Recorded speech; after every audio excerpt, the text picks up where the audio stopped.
Hey, thanks for being a part of the conversation. Let's do some pod crashing. Episode number 296 is with Mary Kay McBrayer from the podcast, The Greatest True Crime Stories Ever Told. Hello, Errol. I'm doing really well. It's great to talk to you. How are you? Absolutely fantastic. They have been running advertisements of your podcast all weekend on iHeartRadio channels across the country. And it's like, I would sit there and I'd hear it and I'd go, oh my God, I get to share a conversation with Mary Kay this coming Monday.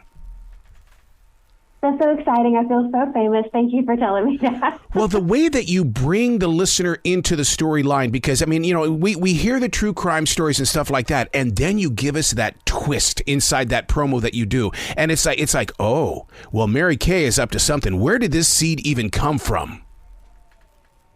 So the idea for the podcast was actually a pretty creative collaboration. We both were, Diversion and I both were fascinated with the true crime stories, both that we have heard a lot of, and then some of them that were a little bit off the beaten path. But the ones that are the most familiar, we like to provide a new perspective, typically of a woman involved in the case that may not have gotten the story or the narrative attention that, you know, we could give. So it's really fun, especially when we're or I say fun, what I mean is fascinating, I think. When we hear a story and then we learn that behind the scenes there was this woman pulling the strings the whole time, whether like as a white hat or as the evil genius. Both of them are equally fascinating to me. So I love exploring that perspective. It's almost like a modern day puzzle, and you're inviting us, the listener, to step inside your walk through trying to solve all this.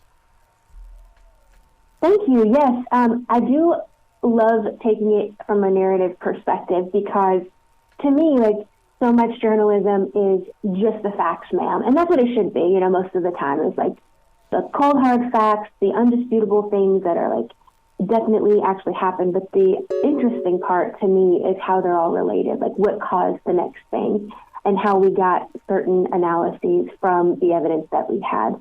So for me, the story part of it is the part that keeps me invested. Yeah. The first American female serial killer. I got to tell you, I had no clue. I really had no clue. I didn't either. And then I heard her story and I was like, well, there's more to that than they're saying on this show. So I had to go deep dive for that. And then that's, you know, ultimately the story that I wrote my book about, because there was so much, it was action-packed with issues. And yes, it was hard to research because it was so long ago. But also, like, when I heard the story originally, I was like, that sounds very interesting. I need to go read that book. And then there wasn't really a book. So I had to write it. Wow. See, and as a writer and a producer, I sit here and I have to wonder, how long does it take to create an episode, first of all? And the next part of that question would be, how many people are involved in creating each episode? You're not just focused on one story here. You've got a lot of stuff here. Right. So the answer is forever. It takes a long time because we want to get the story right. And yes, you're right.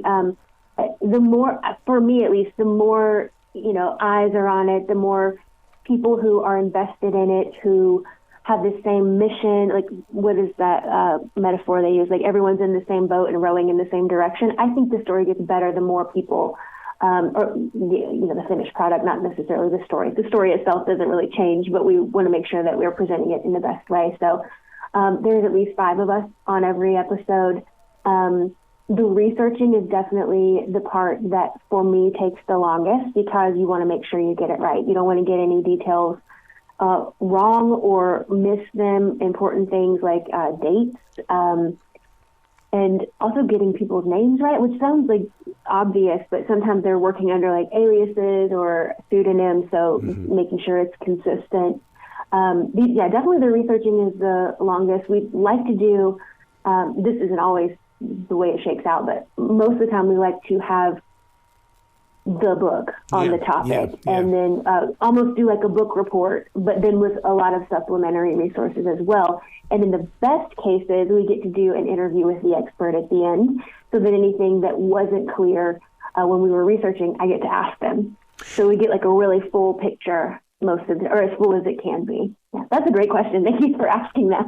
Well, what it is that, to me, that's part of the attraction when you bring in the expert, because, as people who research, we go in there, and the thing is that we're getting our own personal interpretation. Did we get it right? Mm-hmm. Now bring in the expert and find out how close we were to getting it right. Yes. So I definitely agree. And one of the things that stood out to me where I was like, I cannot wait to ask him this in the interview is, I believe it's Amy Archer Gilligan. There was a doctor who was, she was a poisoner, and he would, every time she brought in a body for an autopsy, he would be like, oh, it's heart failure, or it was a stroke, or, something like that. And in the book, it never said that he was an accomplice. Oh. And so I was like, well, he definitely knew. Like, there's no way he didn't know. And then that was like the first question I asked the author, and he was like, yeah, he definitely knew. He just never said it. He just never said that that he was in on it, but he was, and I knew it. But that was a fun way to end it. Yep. When you put these stories together, how do they come to you? Because does it come into your creative process? Do you go looking for it? Because the way that you present the greatest true crime stories ever told is it's almost like you have been chosen in this moment of now to share this story, and instead of just going, okay, I'm going to hit Google, now I'm going to go read this newspaper, I'm going to go get this book. It really feels like that you've been chosen. Thank you. That's exactly what we're going for. Is like, these are the best ones. And to be fair, we're not just going through a Google search and being like, oh, this one sounds interesting, let's do that. There definitely has to be a big base of research that we can draw from, so that we do get a very full picture of the story, or full narrative of the story. A lot of them, we have a huge list that we collaborate on and add to, and then we kind of pick the ones that are speaking to us the most at the time, which I think is a really effective way of doing it, because sometimes some things hit and then later you're like, I'm not interested in that anymore. So it's really nice that we can strike while the iron is hot, and we have a big pool to draw from as well. And there's so many stories that deserve to be told that I hope that we get to tell more of. So now, is it like a true editing room in the way that, okay, I see that you've got this catfish killer story, go get me some sound? Is that the way that it's worked on the team? I feel like it's more of a writing process than in an editing room. At least that's been my experience of it, where we'll talk about, these are the narrative points that we want to make sure to hit. These are the things that we want to bring to the forefront, that maybe if you've heard the story before, this is a new element that we need to make sure to emphasize. And then, of course, after we draft each episode in writing, it goes back and forth 3 or 4 times to make sure it's, actually readable, that we're getting all the important information out, and that the beats are right. You want to make sure that it reads like a narrative. Mm-hmm. It should almost feel like you're hearing fiction, even though it's true, because those are the elements that work when you're hearing a story. So I would say it's more like a writing process. Yeah. Oh, that's how podcasting started. It was the writers that found a stage where their voices could be, and it was back in the 1980s. So to hear you talk about writing the way you do, it's like, yes, this is exactly what's supposed to be happening here. Good. Yeah. Whenever someone is like, so you just, I feel like people who aren't writers don't realize how much happens before you actually put pen to paper, or put you actually start drafting the thing you will read, or that someone will read. And I think most of the work comes before that, with the research and the outlining and the organizing and the fact checking and the supplementary research and all of that. So I'm glad that sounds like it's supposed to, because that's, I don't know another way, honestly. Yeah. So the writing voice in your head, does it match the writing voice on the podcast? I think for the most part, sometimes it doesn't come out exactly the way that you would speak it, so we end up editing that. Like, if it's a really long, wordy sentence that I can say in my head but don't have enough breath to do aloud, then we'll end up editing, like line editing that way. But generally, I think it's pretty consistent. I like to be authentic. Sometimes I have to edit back some of my swearing, because it is just such a... you're reading these stories about terrible, the worst things that people can do to each other. and it's hard not to swear sometimes. So we try to cut those back, and use our words instead. But yeah. Yeah, I'm glad that you brought up the part about, what it does to you inside the head. How do you defrag then? Because I know I've had some very serious conversations where it's like, oh my God, I can't even breathe. And you got to go for a walk through the forest. You got to write. You got to do something. How do you handle all of this? Oh my God, blood and guts. And then you got to go live life. Right. Oh, yeah. I've gotten a lot better about that lately, especially because these are like short forms. But when I was writing the book, especially, like I would come out of, the gargoyle position of writing at a desk and just go into the rest of the house. And my friends would be like, what's wrong? And I was like, 15 people just died. It's hard, to deal with.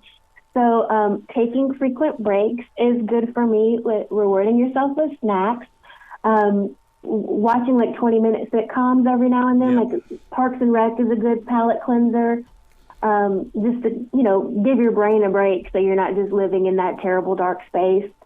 And then I think too, approaching it from not necessarily, I guess when you're writing about it as facts, you can be a little more objective and approach it analytically. That is very helpful too. But it's also like a fine line, and I'm gonna step over every once in a while, so that you kind of feel it. So yeah, I think just having those coping skills, exercising helps. Getting around people who are fun. Yeah. Great question. What kind of courage did Eunice Hutton have in order to, to take on the mob the way that she did? Because this was very interesting, and it was very engaging. Thank you. That's my favorite story that we've done so far, because it was just so surprising to me. Because you're right. She's so brave.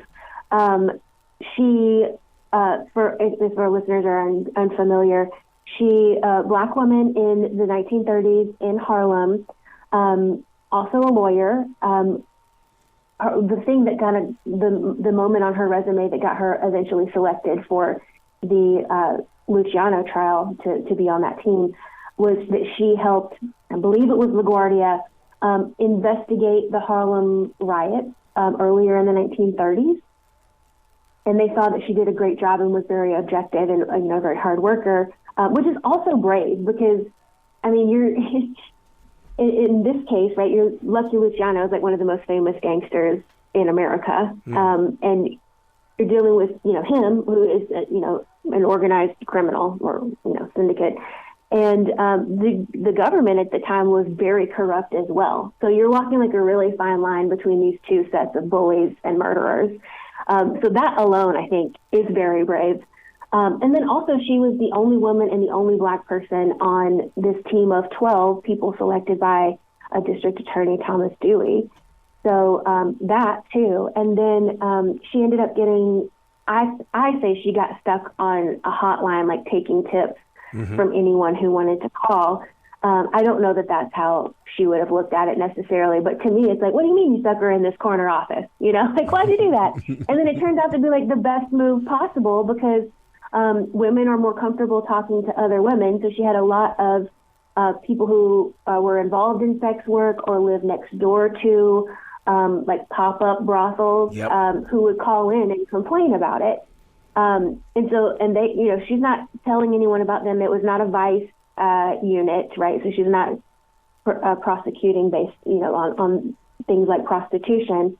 But it's still like you're dealing with a lot of criminals, like on a regular basis. So I think that is a really brave move too. And then of course she's the one who eventually composed the data to bring him down in court on the case of running, or I don't even know how they phrased it, but basically exploiting hundreds of women on a regular basis is what. He was the first gangster to not get taken in on tax evasion too, which I think is pretty amazing. See, this is every bit the reason why I say that you've been called to do this, because these are stories that have been lost in history. And I just picture the spirits of all of these people that you feature standing next to you while you're writing going, that's how it happened. That's how it happened. Hey, Mary Kay, can you write about me next time? Hey, write about me. It's just, you're just so open to share stories that are long gone and forgotten, but not anymore. Thank you for saying that. That's how I hope that they're looking at me. And sometimes when I'm writing about the criminals and I'm trying to be honest, I feel like they'd be like, leave that out. No, don't say that, girl. Like, they'll be standing over my shoulder being like, no, don't tell them that. But I think, it's always fun when you get a white hat to talk about too. Wow. You got to come back to this show anytime in the future. The door is always going to be open for you. Thank you. I'd love to come back. Thank you for having me. Absolutely. You be brilliant today, okay? Thank you. You too. Great talking to you, Arrow.